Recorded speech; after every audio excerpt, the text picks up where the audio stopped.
Action for social development ASD একটি স্বেচ্ছাসেবী বেসরকারি অলাভজনক এবং অরাজনৈতিক উন্নয়ন সংস্থা। বিগত 3 দশক ধরে ASD বিভিন্ন প্রকল্পের মাধ্যমে সমাজে পিছিয়ে পড়া জনগোষ্ঠীর আর্থ-সামাজিক উন্নয়নে কাজ করে যাচ্ছে।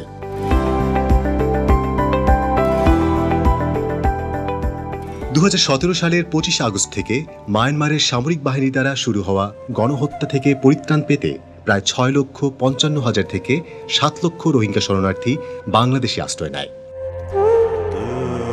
বর্তমানে তারা কক্সবাজার জেলার উখিয়া এবং টেকনাফ উপজেলার বিভিন্ন স্থানে অবস্থান করছে।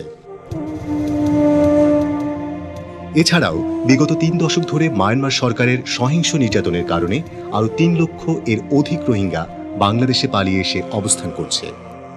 একটি পরিসংখ্যানে দেখা যায় যে বাংলাদেশে আশ্রয় গ্রহণকারী রোহিঙ্গা জনগোষ্ঠীর প্রায় অর্ধেক হচ্ছে শিশু এবং কিশোর কিশোরী। Action for social development ASD এই কিশোর কিশোরীদের নিরাপত্তা বিষয়ে সচেতনতামূলক কার্যক্রম বাস্তবায়নের লক্ষ্যে 2019 সালের 1 এপ্রিল হতে টেকনাফে অবস্থিত ক্যাম্প 27 এবং সাবরাং ইউনিয়নের আশ্রয়ন ও গুচ্ছগ্রামে জার্মান দাতা সংস্থা ডিয়াকনি ক্যাটাস্ট্রফি হিলফে এর আর্থিক সহায়তায় একটি প্রকল্প হাতে নেয়। বর্তমানে জার্মান গভর্নমেন্ট ও ডিয়াকনি ক্যাটাস্ট্রফি হিলফে এর আর্থিক সহায়তায় humanitarian assistance in the sectors of protection WASH wash, shelter, non food item NFI and site management and site development for Rohingya and host communities in Cox's Bazar, Bangladesh প্রকল্পটি বাস্তবায়ন করছে। উক্ত প্রকল্প হতে 4টি কিশোর কিশোরী বান্ধব কেন্দ্র বা অ্যাডোলেসেন্ট ফ্রেন্ডলি স্পেস AFS স্থাপন করা হয়েছে, যার মধ্যে 3টি রোহিঙ্গা কিশোর কিশোরীদের জন্য ক্যাম্প 27 A ব্লকে এবং একটি সাবরাং ইউনিয়নের আশ্রয়ন গ্রামে অবস্থিত। প্রকল্পের সরাসরি উপকারভোগীর সংখ্যা 400 জনের মধ্যে 250 জন কিশোরী এবং 150 জন কিশোর, যাদের বয়স 12 থেকে 18 বছরের মধ্যে। প্রতিটি কিশোর কিশোরী বান্ধব কেন্দ্রতে 100 জন কিশোর কিশোরীর সেবা নেয়ার সুযোগ রয়েছে। ক্যাম্পে রয়েছে কিশোরীদের জন্য 2টি এবং কিশোরদের জন্য 1টি কেন্দ্র। হোস্ট কমিউনিটির কেন্দ্রে 50 জন কিশোরী ও 50 জন কিশোর সেবা নিতে পারছে। কিশোর কিশোরী বান্ধব কেন্দ্র বা অ্যাডোলেসেন্ট ফ্রেন্ডলি স্পেস AFS গুলোতে রয়েছে পর্যাপ্ত আলো বাতাসের ব্যবস্থা, রয়েছে শিক্ষা ও সচেতনতামূলক সামগ্রী এবং ঘরোয়া খেলাধুলার ব্যবস্থা। কাউন্সেলিং সেবা প্রদানের জন্য রয়েছে আলাদা কক্ষ। 12 থেকে 18 বছর নিচে শিশুদের যে বয়স, এই বয়সটা খুবই গুরুত্বপূর্ণ। কারণ এই বয়সে শিশুরা যেমন চঞ্চল থাকে, ঠিক তেমনি বিভিন্ন কৌতূহল প্রবণ হয়ে থাকে। আর তাদের কৌতূহল পূরণে যদি কোনো কারণে বাধা সৃষ্টি হয়, সেক্ষেত্রে তারা বিভিন্ন ধরনের মানসিক জটিলতায় ভুগে। যেমন তারা হতাশ হয়ে যায়, বিভিন্ন কারণে রেগে যায়, কিংবা অ্যাংজাইটিতে ভুগে। আর এই সময় তারা বিশেষ করে তাদের পরিবার কিংবা আপন কারোর সাথে তাদের বিষয়গুলো শেয়ার করে না। যারা এই ধরনের ট্রমাটাইজের মধ্যে থাকে, আমরা সেই সব শিশুদেরকে নিয়ে ইন্ডিভিজুয়াল কাউন্সেলিং করি এবং তাদেরকে ফলো আপ করি। ফলো আপের মাধ্যমে আমরা চেষ্টা করি তাদের স্বাভাবিকভাবে বেড়ে উঠতে যেন কোনো ধরনের কোনো বাধার সৃষ্টি না হয়। AFS এর ভেতরে রয়েছে বিশুদ্ধ খাবার পানির ব্যবস্থা। প্রতিটি AFS এর সাথেই রয়েছে শিশু বান্ধব ল্যাট্রিন ও হাত ধোয়ার ব্যবস্থা।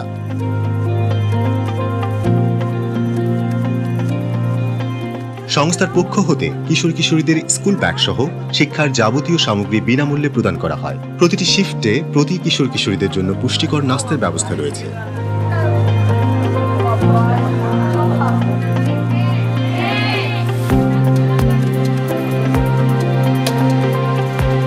কিশোর কিশোরীরা AFS এ এসে অনেক আনন্দ করে। তারা লেখাপড়া করার পাশাপাশি গল্প করে, ছবি আঁকে, ঘরোয়া খেলাধুলা যেমন ক্যারাম, লুডো, পাজল, বল পাসিং সহ বিভিন্ন খেলার মাধ্যমে সময় কাটায়।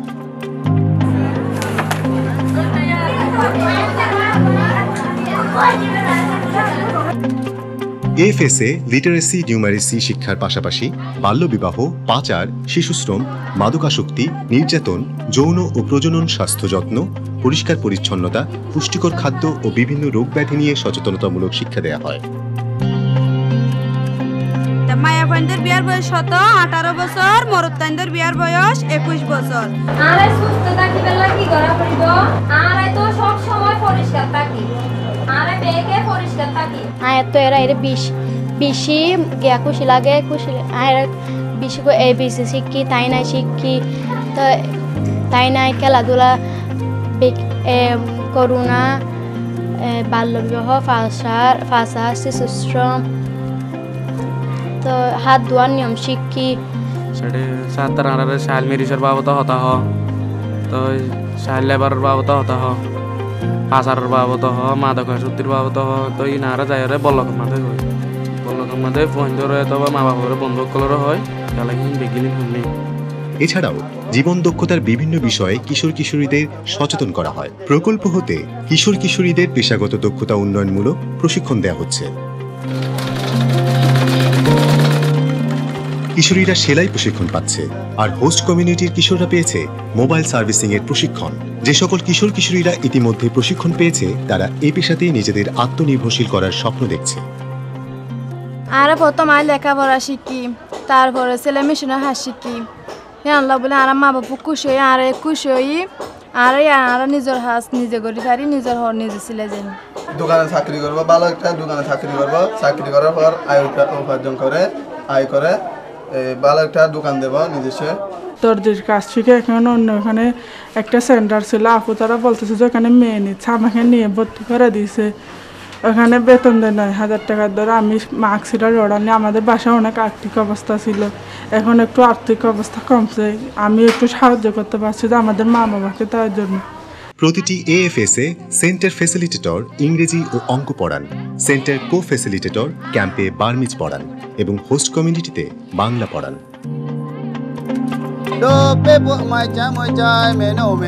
কমিউনিটি মোবিলাইজার প্রতিদিন কিশোর কিশোরীদের অভিভাবক ও কমিউনিটির লোকজনদের সচেতনতা বৃদ্ধির জন্য কাজ করেন। কমিউনিটি ভলেন্টিয়ার প্রতিদিন হাউস ভিজিট করেন, কিশোর কিশোরীদের এএফএস এ সাথে করে নিয়ে আসেন এবং নির্দিষ্ট সময় পর বাড়িতে পৌঁছে দেন। তাদের যদি পরিবারে কোনো সমস্যা হয় বা কোনো কিছু রাস্তাঘাটে কোনো রকম নির্যাতনের শিকার হয় বা কোনো সমস্যা হয়, তারা আমাদেরকে বলে, তো আমরা তাদের সাথে গিয়ে তাদের বাবা মার সাথে গিয়ে কথা বলি বা আমরা তাদের সমস্যার সমাধান করার চেষ্টা করি। আমাদের এখানে আমরা মেয়েদেরকে, কিশোরীদেরকে বিভিন্ন রকমের নিরাপত্তা নিয়ে তাদের সাথে আলোচনা করা হয়, কিভাবে তারা নিজেদেরকে যে কোনো ধরনের নির্যাতন বা নিজেদেরকে নিরাপদ রাখতে পারবে সে বিষয়ে আমরা তাদের সাথে কথা বলি। তারা এখানেও যতক্ষণ থাকে তারা নিরাপত্তার মধ্যে থাকে। কিশোর কিশোরীদের সচেতনতার পাশাপাশি কিশোর কিশোরীদের অভিভাবক, এলাকার গণ্যমান্য ব্যক্তিবর্গ ও এলাকাবাসীর সাথে নিয়মিত হাউস ভিজিট ও মিটিংয়ের মাধ্যমে সচেতনতা বৃদ্ধির জন্য কাজ করা হচ্ছে। প্রতি মাসে অভিভাবক মিটিং করা হয়, কমিউনিটির লোকজন, অভিভাবক ও কিশোর কিশোরীদের নিয়ে উঠান বৈঠক করা হয়। 1 মাস অন্তর কমিউনিটি কনসালটেশন মিটিং এর আয়োজন করা হয়।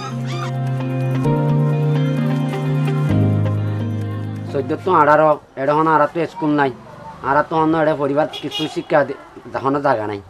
ইয়ান আল্লাহ ইয়ান যখন করলি পয়েন্ট এটা আইয়রে যাচ্ছে শিক্ষা কিছু লই ভাজি, কিছু লেখাপড়া শিখি ভাজি। তোমারা শিখি পাইলে গোড়াগাড়া আছে দিনে শিখি পারিব ঘরত আইরে হুয়াইন ধরে দাহাই হয়ে তারা বাই আইন ধরিও দি বেড়ায়, মানে আর নিজে হুয়াইন ধরিও দি বেড়ায়।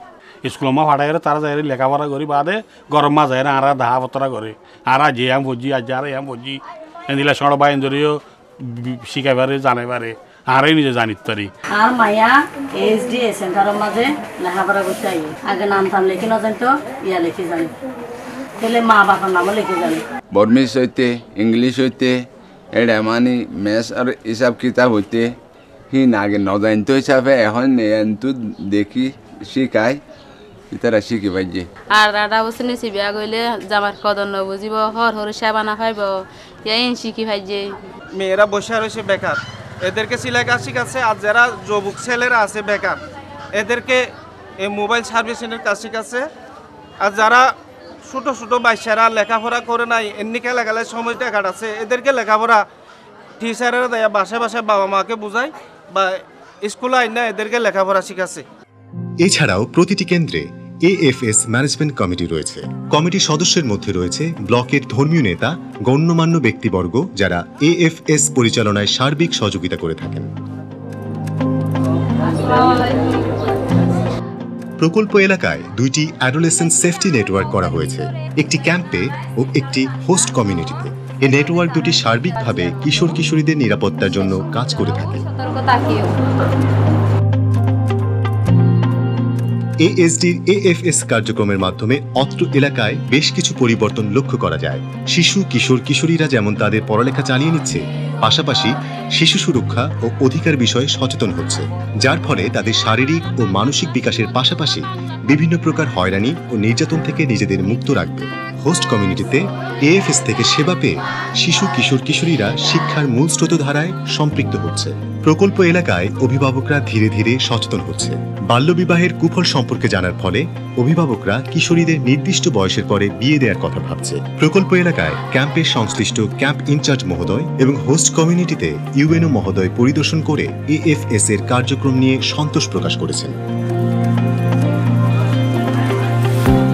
আমরা জানি রোহিঙ্গা কিশোর কিশোরীরা খুবই কনজারভেটিভ, তারা ঘর থেকে বের হতে চায় না এবং বাবা মা তাদেরকে অ্যালাউ করে না ঘর থেকে বের হতে। ঠিক একইভাবে যদি আমরা দেখি সাবরাঙে অনেকটা একই রকম, মেয়েরা একটু বড় হলে পরে বাবা মা চায় মেয়েরা যেন ঘরে বসে থাকে, বাইরে বের হতে দিতে চায় না। তো এএফএস এর মাধ্যমে আপনারা এটাতে সক্ষম হয়েছি যে বাবা মাকে বুঝিয়ে এবং এলাকাবাসীকে বুঝিয়ে আমরা মেয়েদেরকে আমাদের এএফএস এ নিয়ে আসতে সক্ষম হয়েছি, যার মাধ্যমে মেয়েরা এখন বিভিন্ন বিষয়ে যেমন লেখাপড়া শিখতে পারছে, ঠিক তার পাশাপাশি সচেতনতামূলক শিক্ষার পাশাপাশি নিজেদের নিরাপত্তা বিষয়ে সচেষ্ট হচ্ছে।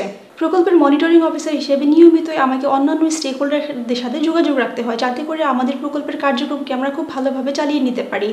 আমরা যেমন অভিভাবক সহ লোকাল লিডারদের সাথে যেমন একটা সুসম্পর্ক তৈরি করে থাকি, ঠিক তেমনি ওই অত্র এলাকাতে যেসব এনজিওরা কাজ করে থাকে তাদের সাথে আমরা নিয়মিত যোগাযোগ রক্ষা করে থাকি, যেমন সিআইসি অফিসের সাথে যোগাযোগ রক্ষা করা, এডুকেশন সেক্টর, প্রোটেকশন সেক্টর, এছাড়া ইউএনও অফিস মহোদয়, তাদের সাথে নিয়মিত যোগাযোগ রক্ষা করে আমরা আমাদের প্রকল্পটা বাস্তবায়ন করে থাকি। প্রকল্পের প্রতিটি কার্যক্রমের ফলেই সঠিকভাবে তা ডকুমেন্টেশন করা হয়। এই ডকুমেন্টেশনগুলো যেমন প্রজেক্ট অফিসে সংরক্ষিত রাখা হয়, ঠিক তেমনি প্রতিটি এএফএসেই আলাদা আলাদাভাবে প্রতিটি ডকুমেন্ট সেখানে সঠিকভাবে সংরক্ষণ করে রাখা হয়। অত্র প্রকল্পের কার্যক্রমের ফলে কিশোর কিশোরীদের সুরক্ষার জন্য এএসডি যে কার্যক্রমগুলো বাস্তবায়ন করে চলেছে, এর ফলে প্রকল্পের লক্ষ্যভুক্ত জনগোষ্ঠীর মধ্যে সুদূর প্রসারী পরিবর্তন আসবে এবং একটা সময় কিশোরীরা নিরাপদ পরিবেশে বেড়ে উঠতে পারবে।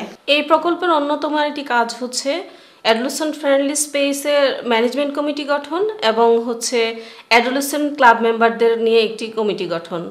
অর্থাৎ আমাদের এএফএস অ্যাডোলেসেন্ট ফ্রেন্ডলি স্পেস ম্যানেজমেন্ট কমিটিতে যারা থাকবে তারা হচ্ছে এলাকার গণ্যমান্য ব্যক্তি, যারা আমাদের কার্যক্রমটা মনিটর করতে পারবে এবং পাশাপাশি আমাদেরকে গ্যাপগুলো আইডেন্টিফাই করে তারা আমাদেরকে সহযোগিতা করতে পারে পরামর্শ দিয়ে। প্রতি মাসে অভিভাবক মিটিং করি, আমরা কমিউনিটি কনসালটেশন মিটিং করি কমিউনিটি সদস্যদের সাথে এবং কোঅর্ডিনেট মিটিং করি কমিউনিটি সদস্যদের সাথে। একটা সেফটি নেটওয়ার্কের মতো তৈরি করা, যাতে করে একজন অ্যাডোলেসেন্ট তার কমিউনিটি সদস্যদের কাছ থেকেও সুরক্ষার ইস্যুগুলো জানতে পারে, বুঝতে পারে এবং তারা পরামর্শ দিতে পারে।